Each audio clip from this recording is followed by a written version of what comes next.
জাতীয় নাগরিক পার্টির নেতৃত্ব চূড়ান্ত। নতুন রাজনৈতিক দল জাতীয় নাগরিক পার্টি এনসিপি আনুষ্ঠানিকভাবে আত্মপ্রকাশ করতে যাচ্ছে। জাতীয় নাগরিক কমিটি ও বৈষম্যবিরোধী ছাত্র আন্দোলনের উদ্যোগে আগামীকাল শুক্রবার এই দলের আত্মপ্রকাশ অনুষ্ঠান অনুষ্ঠিত হবে।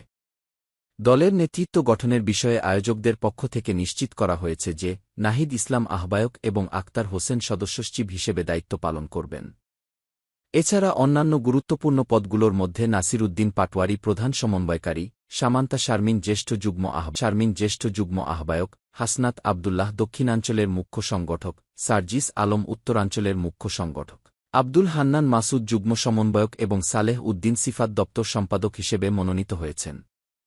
আজ বৃহস্পতিবার রাজধানীর বাংলা মোটরে জাতীয় নাগরিক কমিটির কেন্দ্রীয় কার্যালয়ে আয়োজিত এক যৌথ বৈঠকে এসব সিদ্ধান্ত চূড়ান্ত করা হয়। বৈঠকে জাতীয় নাগরিক কমিটি ও বৈষম্যবিরোধী ছাত্র আন্দোলনের নেতারা উপস্থিত ছিলেন। তবে জ্যেষ্ঠ যুগ্ম সদস্যসচিব পদ নিয়ে এখনও আলোচনা চলছে। এ পদে তাসনিম জারা, নাহিদা সারোয়ার নিভা, মনিরা শারমিন ও নুসরাত তাবাসসুম এই চারজনের মধ্য থেকে চূড়ান্ত সিদ্ধান্ত নেওয়া হবে। আগামীকাল রাজধানীর মানিক মিয়া অ্যাভিনিউয়ে এক অনুষ্ঠানের মাধ্যমে দলটির আনুষ্ঠানিক যাত্রা শুরু হবে এবং শীর্ষ নেতৃত্বের নাম আনুষ্ঠানিকভাবে ঘোষণা করা হবে।